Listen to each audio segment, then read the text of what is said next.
Sirat itu adalah jembatan di atas api neraka jahanam yang mengantarkan seorang manusia ke surga. Dan sirat itu lebih tipis daripada rambut, lebih tajam daripada pedang. Makanya sebagian ulama mengatakan itu bisa melukai kaki seseorang, bahkan bisa membelah telapak kaki di keterangan para ulama. Lalu bagaimana kondisi Anda jika salah satu kaki Anda diletakkan di atas sirat tersebut? Kalau Anda benar-benar merasakan tajamnya jembatan tersebut, dan ketika Anda shock betapa tajamnya sirat tersebut, maka Anda menjadi begitu ragu melangkahkan kaki Anda yang berikutnya. Tapi tidak ada pilihan. Itu sirat tidak diam, tapi ke kanan, ke kiri, ke kanan, kiri. Lalu pandangan Anda tertuju ke bawah. Lalu Anda melihat neraka jahanam. Lalu telinga Anda mendengar betapa menggegarnya suara-suara dari neraka jahanam tersebut. Suara yang gak pernah kita dengar sebelumnya. Suara yang paling horor yang pernah kita dengar. Dan pada saat itu, kondisi Anda lemah. Hati Anda bergoncang, kaki gemeter, berat sekali untuk dibawa melangkah. Dan pada saat itu, hanya ada satu perintah. Berjalanlah melewati sirat. يوم ترى المؤمنين والمؤمنات يسعى نورهم بين أيديهم وبأيمانهم. Di hari engkau melihat orang-orang beriman yang laki-laki maupun wanita, cahaya mereka bersinar di hadapan dan di sebelah kanan mereka. Dijelaskan oleh Abdullah bin Mas'ud, cahaya ketika melewati sirat. Mereka melewati dan melalui sirat sesuai dengan amal ibadah mereka. Di antara manusia, ada yang cahayanya seperti gunung, dan ada manusia yang Allah kasih cahaya sebesar pohon korma. Ada yang cahayanya Allah kasih sebesar seseorang dewasa yang berdiri. Dan yang paling rendah derajatnya, Allah kasih cahaya kepada dia, tapi untuk jari kakinya saja. Dan redup, nanti ada, lalu mati, nyala, mati, nyala, mati.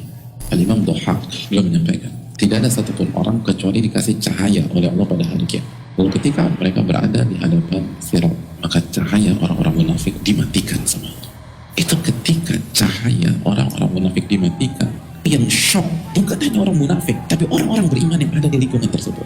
Kita bayangin nggak sih? Kita ngantri nih, terus 5 orang di hadapan kita cahayanya mati, 4 orang depan kita mati lagi, yang ketiga mati lagi, lalu kedua depan kita mati lagi, lalu persis depan kita mati lagi. Itu apa jantung aja mati. Lalu mereka berdoa, Rabbana atmim lana nurana. ya Rabb kami, tolong jaga cahaya kami, tolong jaga kami sampai mati ya Allah. Di atasnya terdapat besi-besi pengait dan kawat-kawat berduri yang ujungnya bengkok.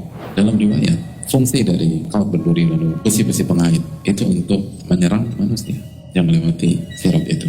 Ada yang diambil oleh malaikat penjaga neraka, dan Anda saksikan itu dengan kedua mata Anda. Lalu di depan kita satu jatuh, lalu cahaya mati. Ada yang terluka tapi selamat, ada yang sempat terpleset tapi selamat, dan ada yang terjungkil di dalam api neraka jahanam. Nabi SAW mengatakan, dan yang pertama-tama dari kalian yang melintasinya seperti kecepatan kilat, dan yang pertama kali Rasulullah SAW. Lalu yang berikutnya itu secepat hembusan angin, lalu seperti kecepatan burung, lalu dalam keterangan yang lain seperti kecepatan kuda, orang lari. Sampai ada seseorang tidak mampu berjalan kecuali dengan merangkak. Ini menunjukkan bahwa kecepatan manusia pada saat melewati sirat itu sesuai dengan kecepatan mereka dalam menyambut dan melaksanakan perintah-perintah Allah di dunia. Kecepatan kita dalam mengakui kesalahan kita, kecepatan kita dalam menerima kekhilafan, lalu beristighfar, bertaubat. Kalau Anda merasa berat untuk berjalan di atas permukaan bumi dalam rangka beribadah, apalagi melewati sirat, yakinlah bahwa kondisi ketika kita di sirat jauh lebih berat.